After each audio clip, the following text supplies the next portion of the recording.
Ready to move in premium triplex villas at Bachapalli APR projects. ఈరోజు మార్చి 7వ తారీఖు సరిగ్గా రేవంత్ రెడ్డి ప్రభుత్వం వచ్చి 90 రోజులు నిండిన రోజు ఈ రోజు.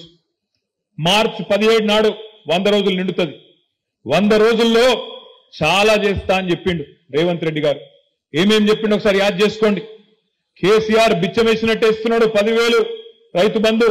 నేను రాగానే 15,000 ఇస్తా, మీరొక్క 10 రోజులు ఆగితే నేను 15,000 రూపాయలు మీ ఖాతాలు ఇస్తా అన్నాడు. రైతు బంధు కాదు రైతు భరోసా అన్నాడు.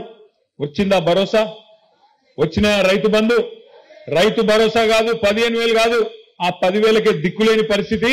ఇలా రైతులు పాపం కొంతమంది మోసపోయి ఓట్లేసిండ్రు, వాళ్ళు బాధపడుతున్నారు, ఆగమైతున్నారు.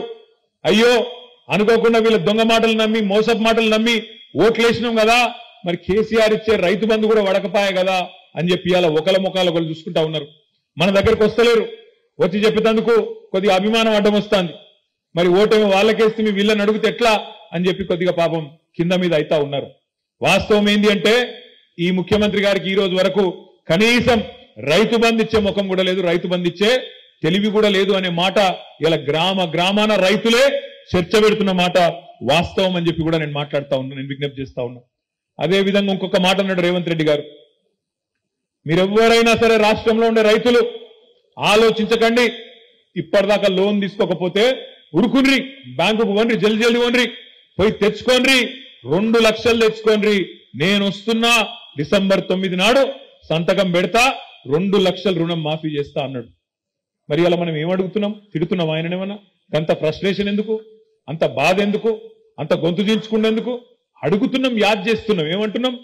అయ్యా మరి డిసెంబర్ 9 అన్నావు, డిసెంబర్ 9 వాయే, జనవరి 9 వాయే, ఫిబ్రవరి 9 వాయే, మార్చి 9 ఎల్లుండి రానే వట్టే, మరి ఎప్పుడు ఇస్తావా 2 లక్షల రుణమాఫీ అంటే అది చేసే తెలివి లేదు, డైలాగులు కొడుతున్నాడు. మగాడివైతే ఒక్క సీటు గెలిపించుకో అని మాట్లాడుతున్నాడు. మరి నేను కూడా అంటున్నా, రేవంత్ రెడ్డి దమ్ముంటే, నీకు సత్తా ఉంటే, నేను మొన్న చెప్పిన మళ్ళీ చెప్తున్నా, మగాడివైతే రా, నువ్వు నిలబడ్డ మల్కాజ్గిరి పార్లమెంట్కే రా, ముఖ్యమంత్రి పదవికి రాజీనామా చేసిరా. రాష్ట్రంలోని అన్ని సీట్లు కాదు, ఒక్క సీటే అన్నావు కదా, ఒక్క సీట్నే తెలుసుకుందాం దా, నేను రాజీనామా చేస్తా నా సిరిసిల్ల ఎమ్మెల్యే పదవికి, నువ్వు కూడా రాజీనామా చేసిరా, మల్కాజ్గిరి పార్లమెంట్ లోనే తేల్చుకుందామని. అప్పటి నుంచి మళ్ళా సడిలేదు, సప్పుడు లేదు. అందుకే నేను అంటున్నా, మగతనం అంటే ఎలక్షన్లు గెలుచుడు కాదు, మగతనం అంటే మగాడి అయితే ఇచ్చిన మాట నిలబెట్టుకో. 2 లక్షల రుణమాఫీ అన్నావు, దమ్ముంటే 100 రోజుల్లో మార్చి 17 లోపల 2 లక్షల రుణమాఫీ చేసి రైతులకు సాయం చేయని మాట నేను డిమాండ్ చేస్తా ఉన్నాం. దమ్ముంటే మగాడివైతే ఇచ్చిన మాట ప్రకారం రైతు భరోసా అన్నావు కదా, అది చేసి చూపెట్టు. దమ్ముంటే మగాడివైతే ఇవాళ పంటలు ఎండిపోతున్నాయి, పంటలకు నీళ్ళి, గొంతులు ఎండిపోతున్నాయి, ఆ ఎండిన గొంతులకు నీళ్ళి.